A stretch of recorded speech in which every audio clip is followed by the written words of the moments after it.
Hi everyone, welcome to our Treasure Home Saturday Night Live Bible Study, and glad you are here. So welcome to the TV watchers, the people in the chat, and the replay watchers. Thank you so much. I appreciate it. And we're still in our Proverbs 31 woman, which is actually, to me, I saw it, I was going through this, I saw it for, this is a blueprint for the men, for the guys to sit there and see. She was telling her son, King Lamel, this is what you need to be looking for. So this lady was already doing it. So before we start, I'm going to pray for us tonight. Thank you, Lord, for giving us the opportunity to come together and share your word and to grow in the knowledge of your word and the guidance that you give us every day. We thank you that you will help us throughout this week, that the new month coming up. We pray for those that are in the snowstorm and the snow all over America, dear Lord, no matter where they're at. And the cold as far down as in the Mexico and Canada, and the cold is coming, and we just pray that everybody is prepared for it. We thank you that we're blessed as we go out and come back in this week and next week and give us a new start every single day. In Jesus' name, amen. So, we're ready. All right. So, we're going to start in, I did verses 16, 17, 18, and 19 this time. So, verse 16 says, She considereth a field and buyeth it. With the fruit of her hands she planted a vineyard. So, as I was trying to get the thumbnail and everything to look like, ladies out there looking at a field and considering how, what it is it good, what does it do? Just like when we as people go out for, like, you want to have some land, so you want to grow crops on, do you want to plant trees? What do you want to do with this land that you're looking at? Are you going to have animals? So she was doing the same thing. She considered the fields and buyeth with her hands. She planted a vineyard, a field, an area of open land for crops, pasture, and also means God's provision, substance, something to buy or build or plow for food. Or a vineyard means status or investment wealth. So when we think of vineyards, we think of grapes, and grapes make wine. So that's a thing of substance and of wealth and in the world, because that kind of gives you status, having a vineyard, because you're going to make wine with it, but you can make grape juice with it also. So, she is considering the field. So, and it doesn't say how big the field is, but it's big enough that she's going to plant things with it. A crop. What kind of crops is she going to plant? So here it tells us hey, Darlene, how you doing? Here it is. She's telling us that she is going to, she wants a field for a vineyard. So a vineyard is a huge, huge thing. So we'll look up the average.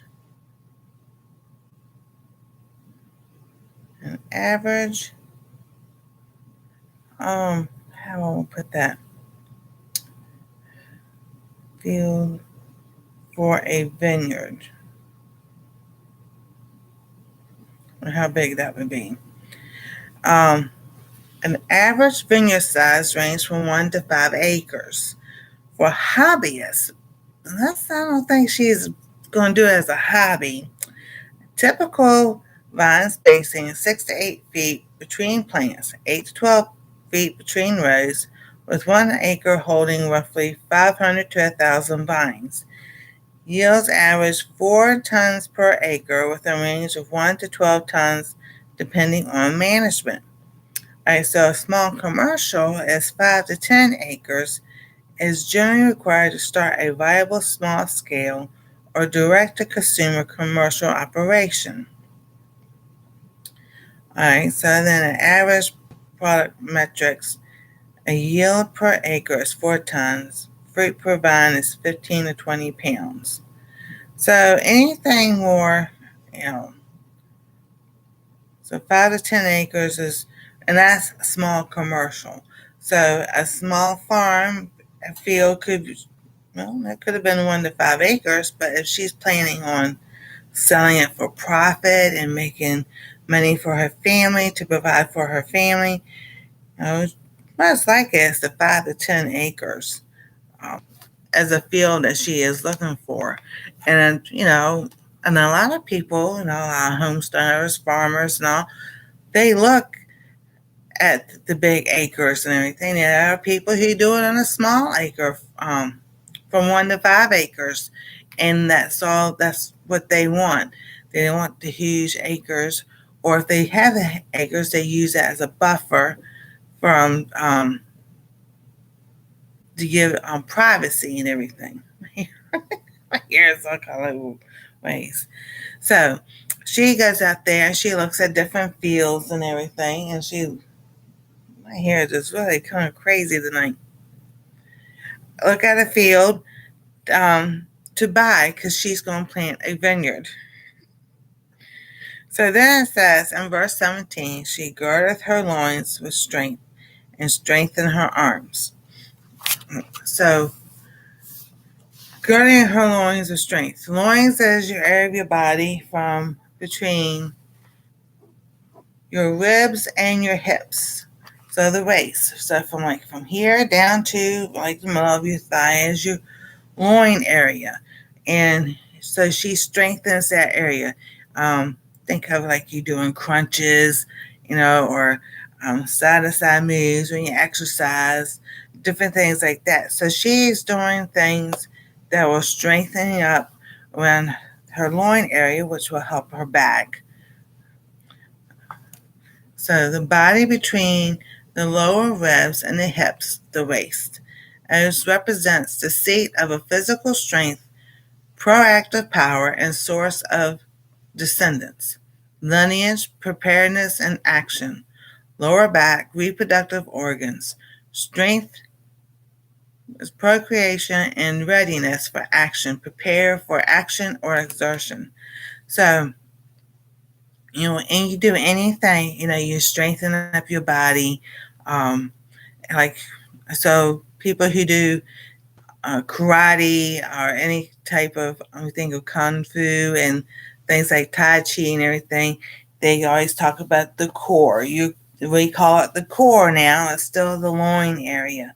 So you strengthen up your core because your core also will help strengthen up your back. So for like, if you're farming, you know, you need all those muscles strengthened because, you know, people with small acres, they, you know, have the big equipment. They, you know, on their hands and knees and do things, but also so for prepare for action and exertion. So action, thinking of being prepared for a small animal, or it could be a huge animal coming onto your property, or, you know, action when you see something going on, or if you're in a store and somebody's doing something, being that ready, prepared to take action or to get out of that situation. But here, you know, so she's girding her loins with strength and strengthening her arms. So she's also strengthening her arms. So she's lifting heavy things so that she can move from one part of her field to the other part. Um, you know, you need strength in your arms to do a lot of your everyday chores, activities, lifting up kids, putting them down. Someone gets hurt, you gotta go pick them up and carry them somewhere, or, you know, lift them pots and pans, cooking and everything. So we always doing something with our arms and our hands. So, and then verse 18, she perceiveth that her merchandise is good, and her candle goes goeth not out by night. So, to become aware or conscious of, or to come to realize or understand, is perceive. So, perceive something. So, when you perceive something, whether it's good or bad, you become aware of it. Um, you become conscious of what's going on, to realize and to understand. So, she has come to that part where she realizes and she understands that her merchandise is good. Merchandise could be anything from the flax and the linen and the wool that she was using to make clothing. She could make yarn, um, to where she was using the vineyard to grow grapes and everything, for whether she's making grape juice or she's making wine. So she has a lot of merchandise that she is dealing with. And so um, she looks at it, she perceives it, she's looking at it, going over it, making everything's all in line and everything, and it's good. She knows it's good because, okay, I've kind of like a quality control is what we would call it in the workforce today. Quality control when you're making handmade things, also making sure all the little things are tightened up. You know, if you're making stuffed animals or oh, I say the word wrong. Ergonomy, or the little animals you crochet, stuffing that's not poking out, and the eyes are not, right where they need to be. Or you're sewing, you sew the stuffed animal, or you're sewing a quilt or something. Um, any type of hand things you're doing, you go through it and make sure everything's all the strings are cut off and everything's sewn up, the ends are put together, and you see it's good. You call it good because then you can sit there and like, okay, we got this, and now you're going to price it to sit there to sell it. So, and her candle goeth out. Her candle goeth not out by night.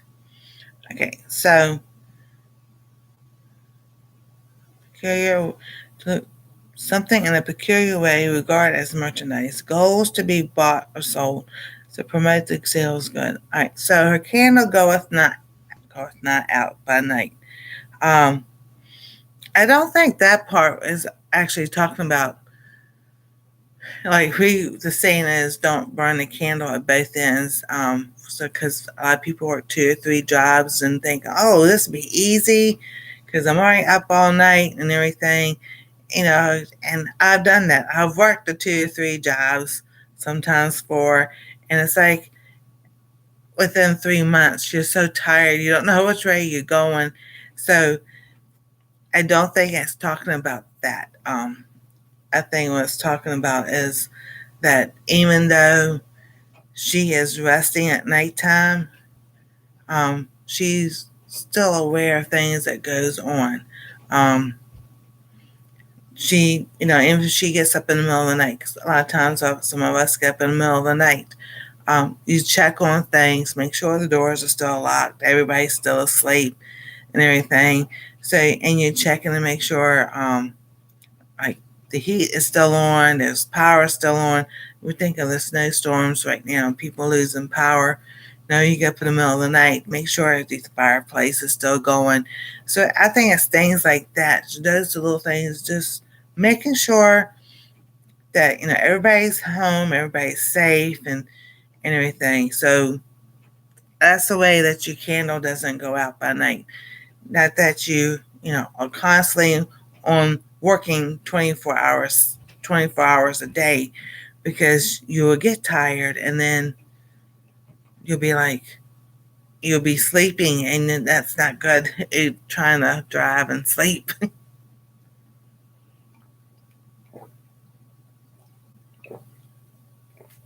at all.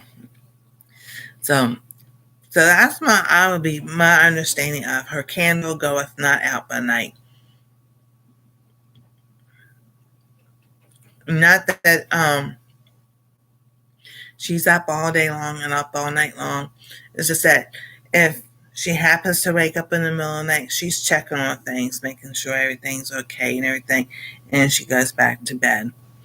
So, and then verse 19, she layeth her hands to the spindle, and her hands hold the distaff.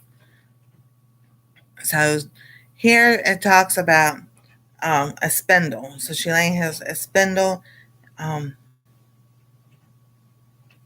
her hands hold the distaff. Okay, so the spindle and all it represents female, maternal.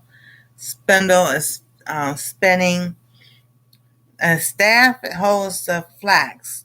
All right, so what I was looking up on this, as far as like this verse goes with the spindle and the distaff. The distaff is like a piece of wood or something that holds up the flax that she would use or the wool for spinning.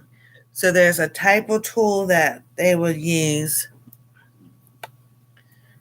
when they do spinning.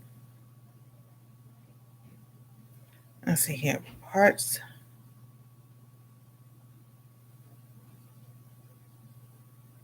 Spinning.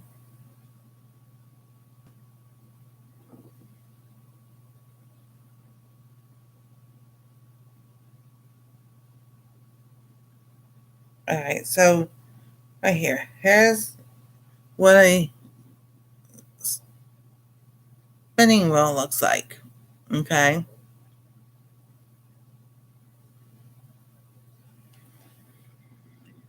So we have,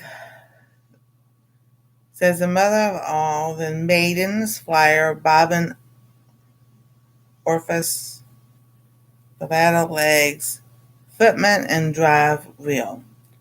All right, so I don't see when it says the distaff. So let's look that up.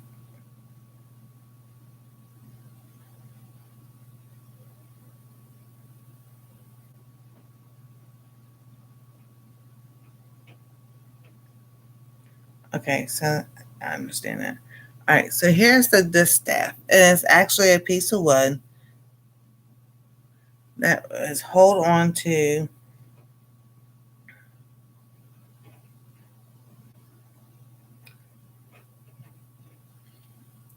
onto the spinning wheel.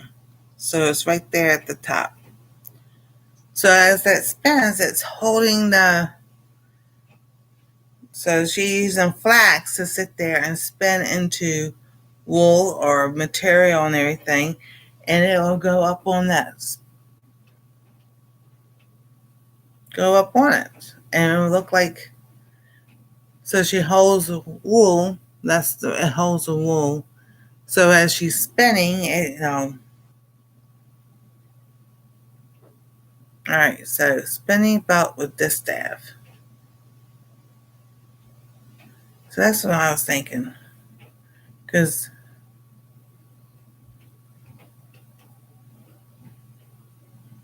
all right, here we go. Here's a lady holding one that's got the wool on it, and on the bottom end, it's been made into the yarn.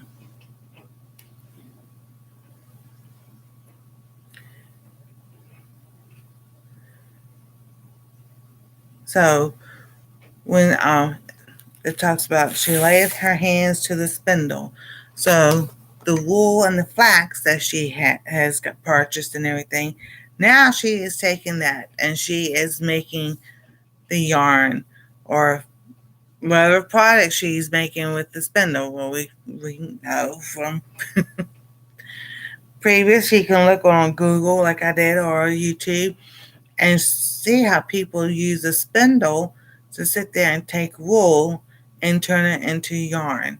And then you take yarn and you turn it into projects. It could be a blanket, it could be a sweater, it can be gloves and mittens, it can be hats, scarves, things to put your, like a coaster to put your cups on and everything. So at this time, she is sitting here working, doing all this all this right here. And so in verse 19 it tells us, so she's busy, she's making things with her hands and everything. So yeah, she is a very busy woman. She is doing. She bought a field. She planted a vineyard. Um, and then she's strengthening her core of her body right through here. And then she looks at her merchandise. So she has already been looking at the merchandise. Well, the merchandise, we can go back and look and see what she's already bought. So she has already bought wool and flax. So, and then other merchandise, which could be spices. She bought meat for her household. And then she's done purchased a field. And now she's using the spindle. So she's looking at all the stuff she has. So she apparently, by this time, if she has a spindle, she already had the spindle before she got the wool and the flax. She just needed the wool and the flax so she could sit there and turn that into yarn. So she's a very busy lady. She has herself organized. She knows what she wants. She's confident in the Lord because, He's given her wisdom and understanding of how the household should be run. And she that she doesn't sleep. She does sleep, but she knows, maybe at certain times of the night, she just automatically wakes up to make sure that everything is running fine. The animals are fine, and then her merchandise is fine.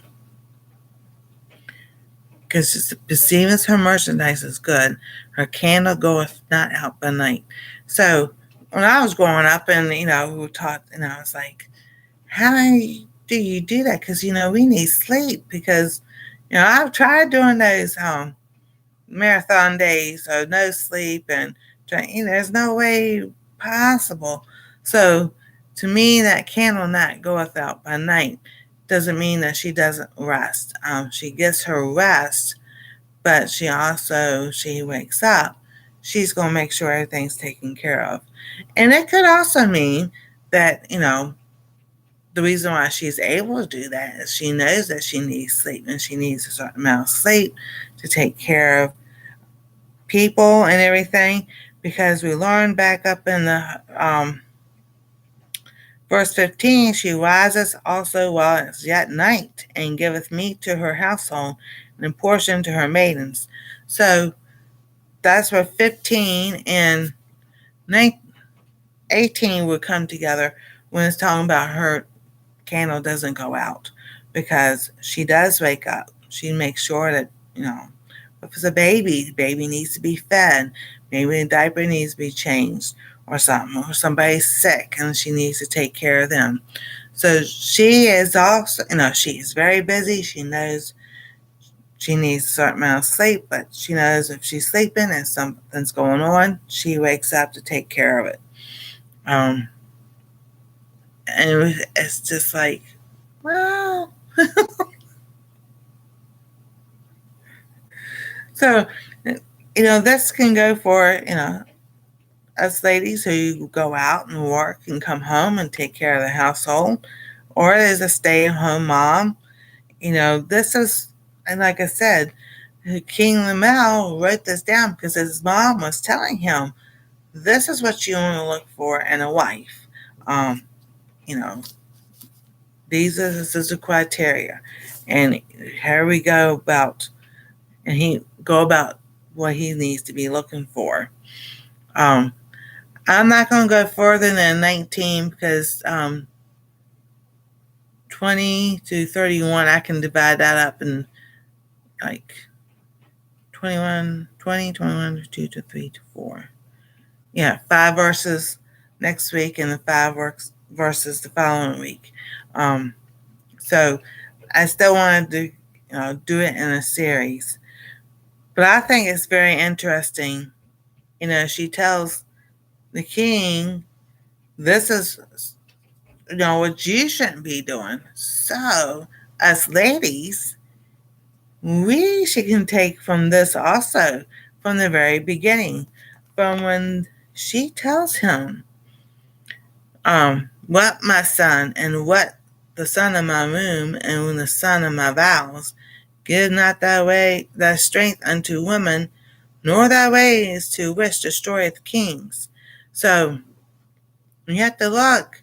This was Solomon. Was this Solomon? Because this was after I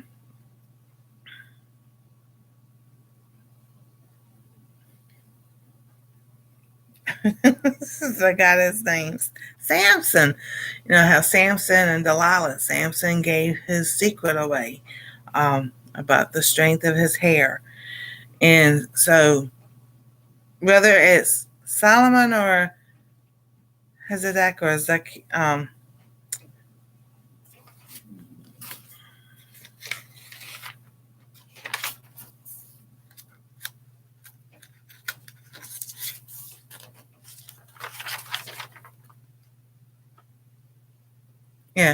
Ezekiel, or if it's King Solomon, to me, I think it's still after Samson, because it was talking about give not thy strength unto women. So, there's a little clue right there. That's a little warning about, how Samson, just gave away his secret.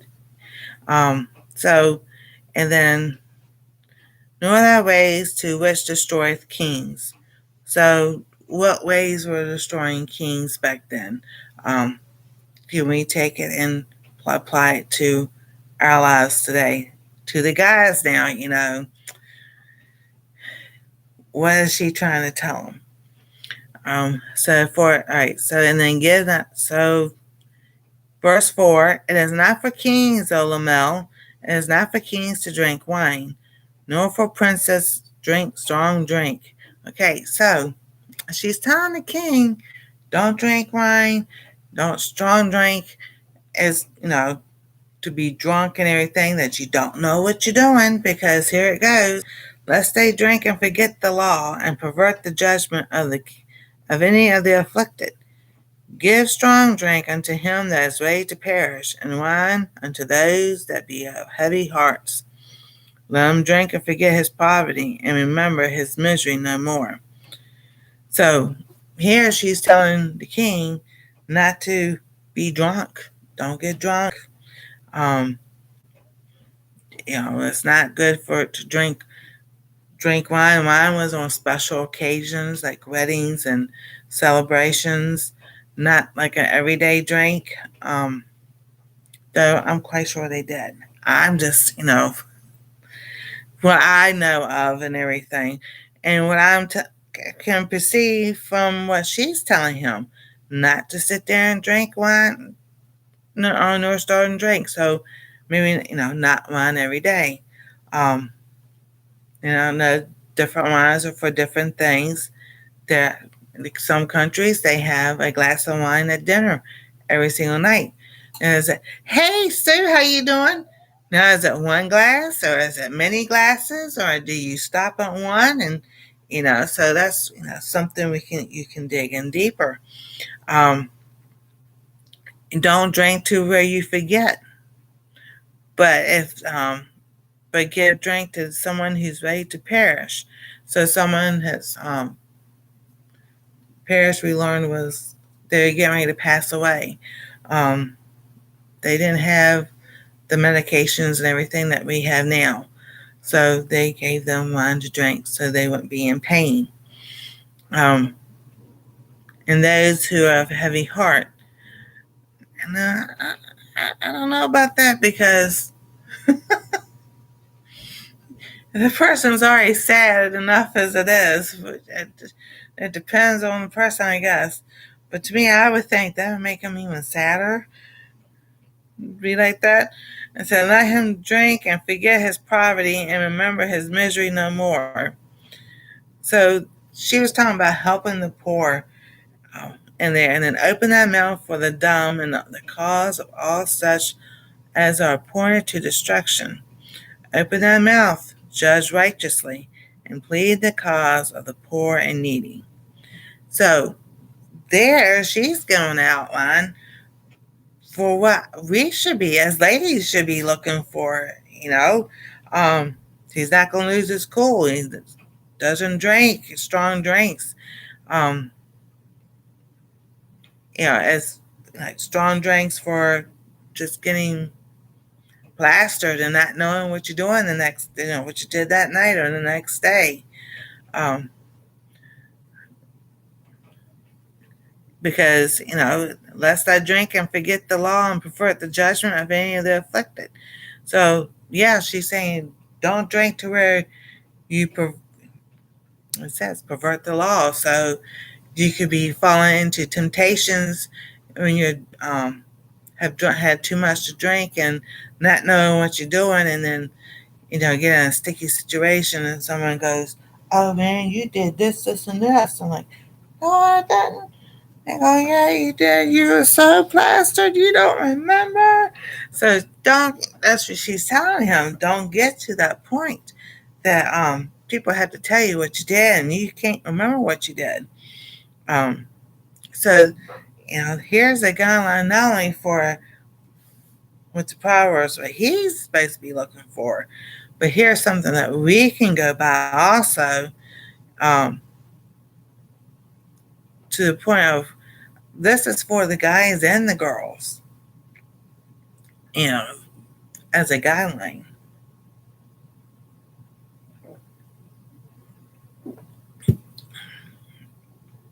So I think it's very interesting because, verse 1 through 9 is she's telling him this is what his mom told him about how he should live and everything. Then she goes into verse 10, verse 10 through verse 31, and she gives him a long list of what a virtuous woman should look like. And, and so we learned that her price is far above rubies, and it's not just one, but many, because rubies is plural.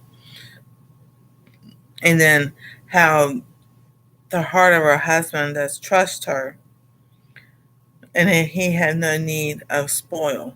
So the guy's, enough that he's going to trust you, that, you're not going to go and gossip about him.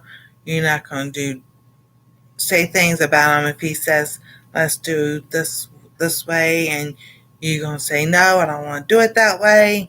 I think we should do it that way. Now, there's a place of where you both have ideas and opinions, and you put them, tell each other what your idea is and your opinion, and then if it clashes, then you try to come to, compromise and come together. But as the husband, the king and head of the household, and that was kind of my thing too. Was I didn't like it, so I won't go follow with him. But my situation was a little bit different. I was in domestic violence, so at that point in time, no. There was times you have to say no. But you find a good husband, someone like this, someone who follows the Lord. He knows, what God wants for him and everything. Then it's easy to sit there, and if he says, honey, I don't think this is a good idea for us to invest in blah, blah, blah, you follow his lead. And then because, he's going to trust her that she ain't going to go behind his back and spend money that's being saved for something else, or, go talk to the girls and complain about something he did without talking to him first. And, we've all done that. But here's a good lesson for us to learn that, your husband, trusts you. If you're married and your husband trusts you to teach the kids right, and not to go out and spend X amount of dollars when you're on a budget and everything. Hey, Karma, how you doing? I've gone through 16 through 19. I'm just going back over what we've done so far. Um, and so, her husband trusts her to take care of the house and the kids and everything. She's not going to teach them to lie and steal and everything. She's not going to go out and shoplift or anything like that. So he trusts her to do right. He's trusting her to, seek the Lord, to do right, to, follow what he has asked her to do. And then so that he shall have no need of spoil. So she's not going to go out there and it could be, don't do something that's going to spoil the name, or spoil the food, rotten. Think of the most rottenest thing.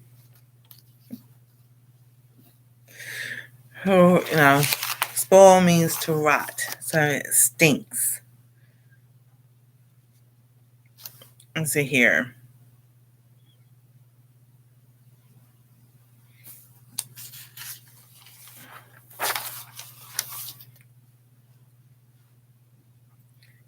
Spoil. What is spoil? Things that rot, smell bad, go bad, taste bad, bring bad things to the home. Curses our words can spoil things in life, the mood, the attitude in life. What is she, by this time do they have kids? What is she teaching them? Is she teaching them to do the right thing? She's teaching them to do the wrong thing. Is she doing the right thing?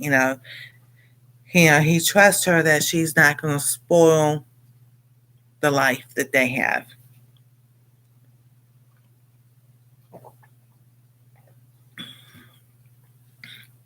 And then verse 12, we learn that she will do him good and not evil all the days of her life. Those are some powerful words. All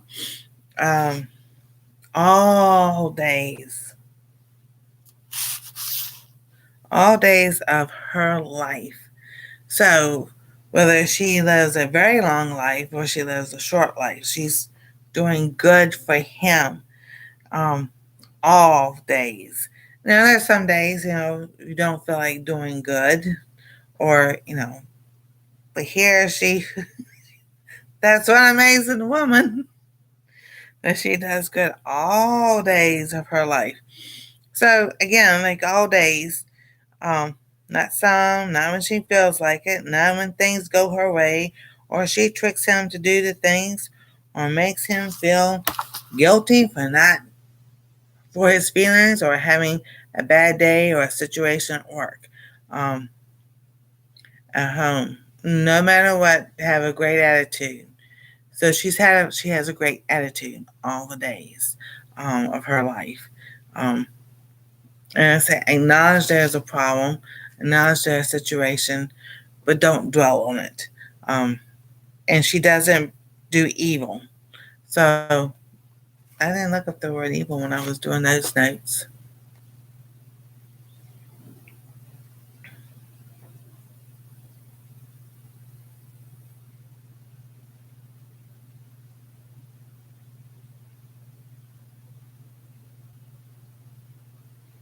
Profoundly immoral and wicked.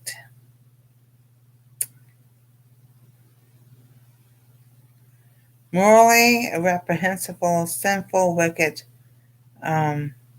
arising from actual and imputed bad character or conduct, causing discomfort or repulsion, causing harm, marked by misfortune, the fact of suffering, misfortune, or wrongdoing. Something that brings sorrow, distress, or calamity, often used in the plural. So, here, when she says she does him no evil. So she doesn't bring him stress or calamity or sorrow. She doesn't go out and do misfortune. in wrongdoing, so that, he is ashamed about her being his wife or anything.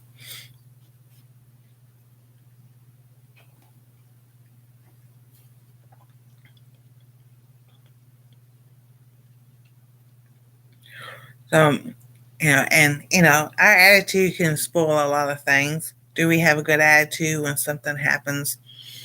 How do we respond, or do we react? And that's just, like here, and someone says something, "Hey Ruby, how you doing?" Do you respond or do you react? And I try to respond and not react, as much as I possibly can, because, there's scrutiny sometimes around here.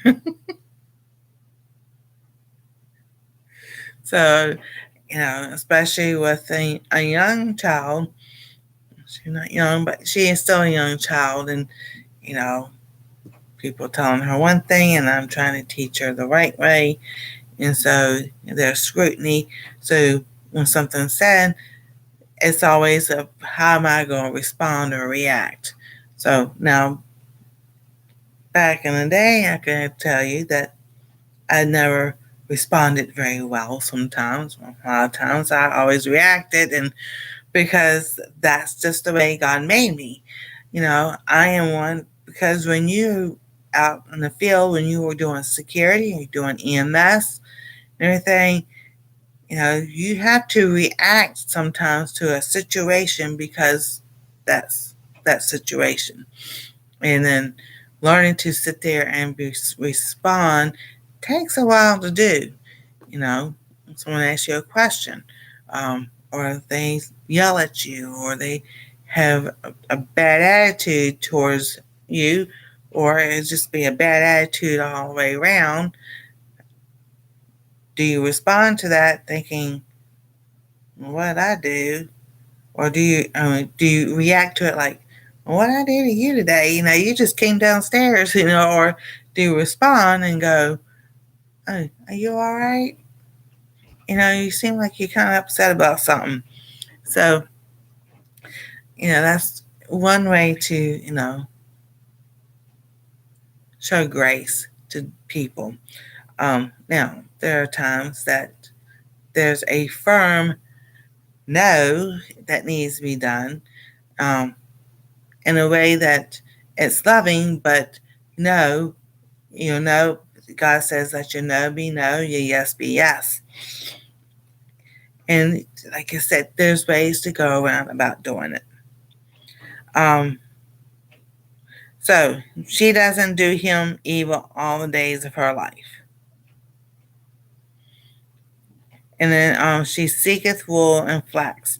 So here we start in a learning of what his mom is telling him of what to look for in a queen, a wife, because he is the king. So now he's going to be looking for a queen. This is what, like a guideline of what he's supposed to be looking for. So, she seeketh wool and flax, and she works diligently, willingly with her hands. So, wool and flax, we know, makes material. It makes yarn, it makes thread. So, you making clothing with those. And then she is like the merchant ships. She bringeth her food from afar. So she goes out and she purchase food and everything to bring back to the home to cook and serve to her family or her servants and everything that she has, so that people are fed. And then while it says, yet night she giveth meat to her household and portion to her maidens. So while it's night, she's sitting there and she is taking care of people who are sick. It could be a baby. A baby gets up most newborns is every 4 hours. Now, some of them, they sleep 6 hours or so. Then but their children, the babies that get up in the middle of the night, the young kids get up in the middle of the night. Somebody could have a bad dream and get up in the middle of the night. Somebody could be sick and they be taken care of. And we learned that maidens are female servants or handmaids. So she treats them well too. And she makes sure that they're taken care of. And then we went to 16, 17, 18, and 19 earlier, that she considers a field and buyeth. With the fruit of her hand she planted a vineyard. So she is out there looking for a field. Just like as people who want a homestead or have a farm and everything, they go out and they look at a field. And it's always suggested to go look at one after it rains or while it's raining, because then you can see where the water puddles at. Does it flood in this area, or does it drain well in another area? And so, she's looking at all those things. How's the soil? So, back then they didn't have the tools we had. Now we didn't go. They don't think they went and had soil tested or anything like that. So, you know, she has to go look at the land. Did she walk all the field? How big was the field? Was big enough for a vineyard? And I was looking it up. So for a hobbyist, 1 to 5 acres for a vineyard. For a small business, it'd be 5 to 10 acres. So she is considering this field to plant a vineyard, because it says she plants a vineyard. So that's good, 5 to 10 acres. So she is planning on doing something with the vineyard. It could be grape juice, it could be wine, it could be different other things with it. So, she's out there, she's looking. So now I'm curious now, how did they figure out if the land was good, or, fruitful and everything? Hey, Wanda, how you doing? And everything. So, and then 17, we're talking about she girds her loins with strength and strengthen her arms. So your loins, as we talk about now, is your core area. So it's from your waist down, the part of the body between the lower ribs and the hips. So your waist, right through here. So she's strengthening the core right there. Well, bending down and getting up and moving over here. She's moving buckets and everything. So she's strengthening her core. So also strengthen her back. And it says her arms. So they're very specific about what body part of her body she is strengthening up, because you know she's doing her arms and she's got a core, and she's ready for action when she need to run and shoo off a predator. Back then we think of foxes over there, or it could have been a different predator, because David fought a bear and a lion. So are her children out there with her maids out there with her, helping her and everything, so she strengthened herself up so she can get to somewhere quickly. And then she goes over her stuff. She perceiveth that her merchandise is good. So she's looking over all the stuff she's got so far. She's looking over the land, the vineyard, the flax and the wool, and any other merchandise that she's got. She's looking to see how well it is. Is it good? And she deems it good. She says it's good. So this part was that her candle goeth not out by night. And I'm like, yeah, I've worked those 3 or 4 jobs. I've worked burn the midnight oil and everything. And I really don't believe that verse talks about it like that. I think that 18 and 15 kind of go together, because she rises up in the middle of the night. So her candle's not going to go out in the middle of the night, because she can get up and take care of family, or take care of the maidens, maybe take care of some of the animals that are sick, or maybe a baby needs to be fed. Not that she's up all night working feverishly to get things done, but that even though she's asleep, her candle's not going to go out just because she's asleep. She's still going to get up in case somebody needs something. And then she's laid her hands to the spindle, and her hands hold the staff. So we're looking at a spindle. So now we know why she bought the wool and the flax. Because she has a spindle.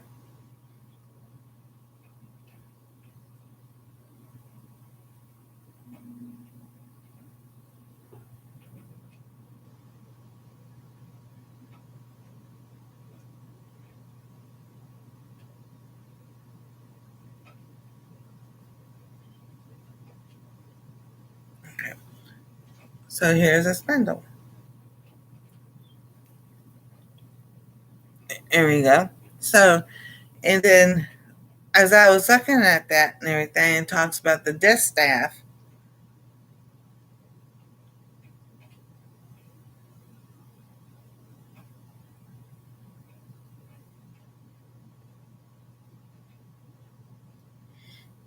I'm trying to get a good picture of it.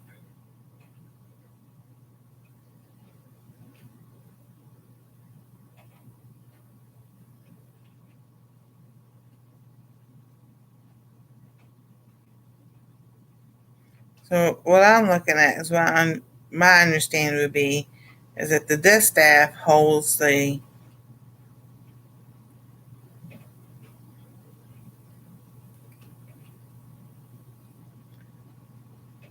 yarn. So this would be the wool. There's the wool, and there's your distaff that holds the thread, the yarn that is made from when you're spinning. So when she's spinning, she's got several different things going on. She's spinning, she's got the wool. So if you've ever seen on YouTube, or ever seen if you like go to visit historical places, after they shear the sheep and get the wool, I do crochet, Wanda. It's just that I haven't lately because this finger's been messing up. But I know what's going on. But yes, I do crochet. I have some things right here. I have that. Let's see. Oh yeah, my blanket. My blanket's right here. So I've made this. I've made scarves and hats and other blankets. Oh, it's awesome. To me, it's easier than knitting. So it's once you learn your basic stitches, the single, the half double, and the double, everything else kind of like just falls into place. That is awesome, Wanda. So there you go. The spinning. So they gotta take the wool, they gotta clean the wool, wash the wool, then they gotta take a brush type thing and gotta brush it out and everything. So exactly, make the hats the way you want them. Definitely.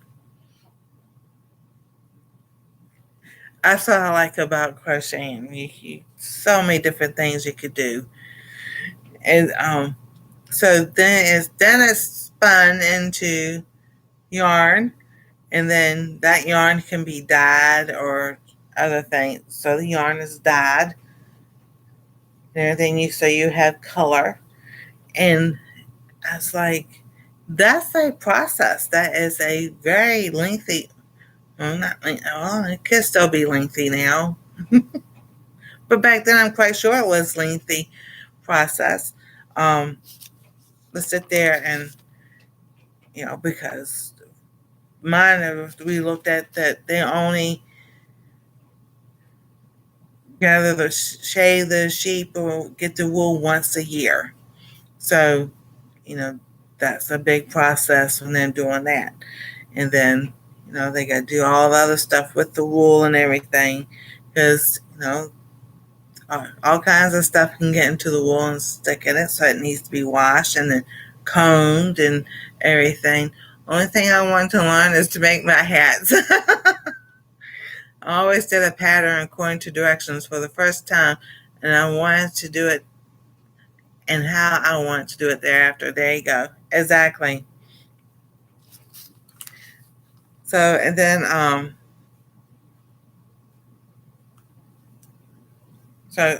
so with hands to the spindle holds a distaff. But also, distaff is like maternal. So this is like the maternal side that you're teaching the other girls, women, how daughters, sisters, the female side of the family is who learn how to do the spinning and like the sewing and the cooking and whether they were crocheting or knitting or how to make clothes and everything. So I thought that was just really, really interesting. I would love a bunch. I would love a bunch if so to have live crochet. Would you any? Sure.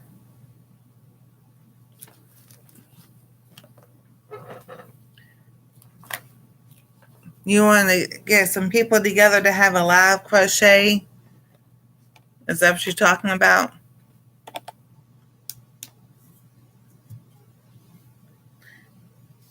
I don't see why not. That sounds like fun.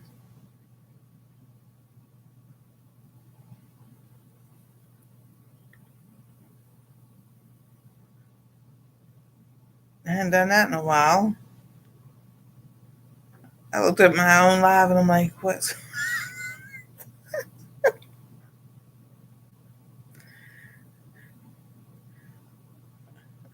Yeah. Oh, it's okay. I still consider myself a beginner. I have crochet books about different patterns and everything. I got it out and I looked at them. It's like, yeah, I don't think so yet. That's something else I need. And if you only do like single crochets, single, half double, and double, and that's all you ever do, that's all right because those are your basic ones anyway. Now, I always wanted to do the Tucson stitch and everything. I've got to still have the hook to do it. I just never did it. And I was like, but then I had carpal tunnel and I was busy doing other things. And I'm like, okay, it's time to stop putting stuff off. So that's what I'm doing this year, doing stuff and making goals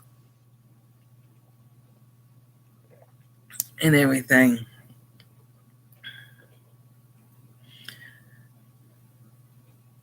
Yeah.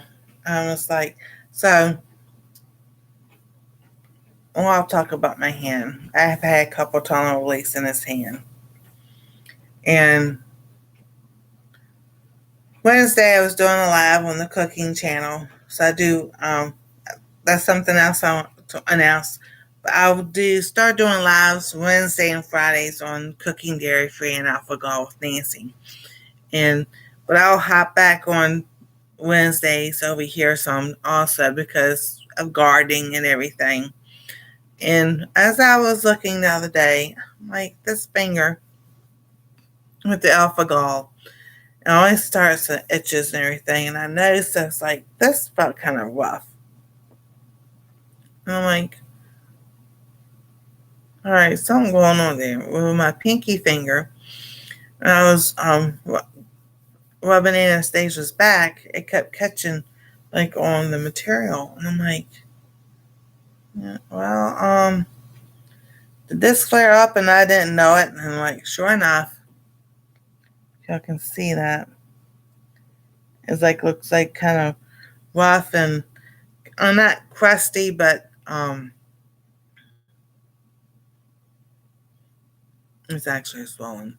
But it looks like it's got little blisters, tiny blisters, but they're clear. So I happened to look, and on this finger, my ring finger here, it's the same way. And I'm like, what in the world is going on? I'm like, So I know now that I've had something to eat that I should have not ate, whether it was a steak, the potatoes, um, the nightshades. It's just something I ate that I should have not been eating during the holidays. Isn't it nice? So, and I took a picture of my ring finger. That's what it is. So I don't know if it's too blurry. If y'all can see those bumps, like right in here, those are little blisters type thing. It's not psoriasis. It's from alpha gal. We have tried everything from looking at psoriasis, um, um, from eczema to psoriasis, and then like the kept telling the doctor, it's not none of that. It's something I'm eating. So I was in the kitchen 3 or 4 years ago, and we were going from having roast to hamburgers or hamburgers to roast, and I looked. That's like, I wonder if that's what's causing it. And I told Amisha, she's not here, but um, it's like I go standing there. It's like the Holy Spirit goes tapping me on my shoulder. I can still feel it. That's your issue. And I'm like, like, where did that come from? So I was like, oh. So it's like, okay. So I started looking up what to do and everything. And I came across the Daniel fast. I was like, the Lord showed me what to do. So I ended up doing a Daniel fast for 21 days, and my hands cleared up completely. So we knew then it was the beef, and it's from a tick bite I got in 2017, and it's called alpha gal. So you can't have anything that has four legs, like cows, pigs, deer, buffalo, any of those animals, no rabbits, nothing like that. Only fish, chicken, and turkey. And I don't like fish. So I'm like stuck with chicken and turkey.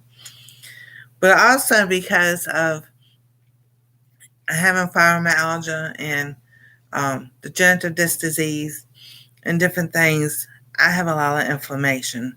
So eating the nightshades, which are your potatoes, your tomatoes, all peppers, and eggplant, that increases inflammation. Okay, awesome. Oh, thank you, Wanda, for being here. Next live is Monday night. So what happened was, I was like, I can have a potato, once a week ain't gonna hurt. And then grocery shopping days, um, we start doing like sheets and have potato or French fries, and yeah, that wasn't a good idea. Awesome, thank you. You too. So that's what happened with, and then this started doing this during the summer last year after I got back from Gatlinburg. So with this being a Proverbs 31 woman, I'm just like, okay, Lord, this is not working right because it won't close. Now I can massage right here on my finger, right here, and I can get it closed somewhat. And I'm like, I really don't want surgery again. So I was like, okay, Lord, you guys show me this time with wisdom and understanding what's going on. And that's when I realized, I was like, this is so swollen, something's going on. And I just happened to look and took the flashlight off my phone, and I looked at my finger, and I'm like, oh, that's not good. So Monday I am starting the Daniel fast, and I will keep y'all up to date about what's going on with that, how I'm doing with that on both channels, because it's like it's time to do that process again and figure out little things and start adding things back in once, once the my stuff. I know what's the word I'm looking for. I want to say process. But if I eat something, it takes exactly 2 weeks for my body to process it and to get it out of my system. But since I had not given my body that rest of eliminating, getting stuff out, it's just been building up. So, and I think that's part of it. And I am getting a left-handed wrist brace to keep my hand like this. Because if I keep it like this, then I gotta stretch out. And it's like, but if I stretch it like that and I go like this, it's just like, oh my goodness, which way do I need to be with my finger? But I do massage this finger a lot. So crocheting is, I got this stuff back there. So here's your hook, here's the yarn. So I would hold the yarn, the end yarn normally would be between my two fingers, and then crochet like this. But since now I was able to close my finger earlier, because I was doing it on purpose. But see, when it's like this, and it's so swollen right through here that it's not closing. So what I did was, I'm left-handed. So I know it's my right hand. So my whole hand closes like this. So I was writing with my hand out, my finger out like this, writing, and I'm just like, this is not going to work because this makes these fingers hurt. So when I was taking notes, I was like, just go ahead and close your hand as much as you possibly can. And then it became a trigger finger. So I'm like, okay. So Monday, I've been praying about it. I tried to do a Daniel fast back in October of last year. It was just the wrong time. I'm like, it's time to sit there. Let's do the Daniel fast again. Get the body cleansed as much as possible and get this inflammation down. Now, I'll wait till April or so, because if this hasn't gotten better, I may have to go back to the orthopedic and see what's going on. But I do know that all this right here, if he sees those bumps and everything, he will not do nothing, because when it was all through here and all this, it was like cracked. I thought I was losing my hands. They wouldn't have been able to do the carpal tunnel surgery. So how the Lord sit there and did this, gave me that confirmation that it was the beef that we were eating, and the meat. Only pork we eat is bacon. So I stopped that. For 21 days, I had no meat whatsoever. It was all plants, beans, and vegetables and stuff. And that cleared up. In 21 days, it cleared up. It was gone. So now I was like, if that had not happened, the Lord had not given me that wisdom to do that, I would not have been able to do carpal tunnel surgery. But this was a carpal tunnel release, not a surgery. So I have to email him and ask him, did you say that every 2 to 3 years or so that this would have to be done again? Because I'm like, I don't want to do it again. So, but I definitely got to get the swelling down. And then I realized, I've had come across something or cross-contamination as far as not in a bad way, but fast food, eat at fast food, whether it be like Wendy's or something, and they have sheets here that, they have good food. So the fries, the fries and mozzarella sticks, I guess everything is all in the same fryer. So, you know, who knows? I was like, because there's like, they did that last week. I was like, no, Tuesday. And I miss having that food, but I'm like, it's not worth it if I'm having this issue. So I told him, no, I'm good. I'm good. So, but thank y'all so much for being here tonight. This was a short one with the shorter verses. I will be next Saturday. We'll go over verses 20 through 25 and be more. It wasn't a lot of notes to take on them, and I was like, this was gonna be short, but that's okay because sometimes we can learn a lot with those little short ones. So thank y'all so much for being here. Y'all have a wonderful night. We sure can. I don't mind whatsoever.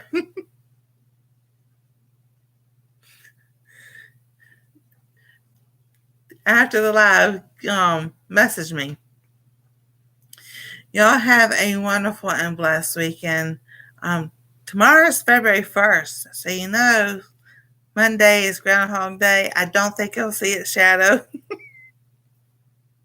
We have 6 more weeks of winter anyway. So y'all have a wonderful evening. God bless. Stay safe. We love y'all. And we'll see you next time on Our Treasure Home.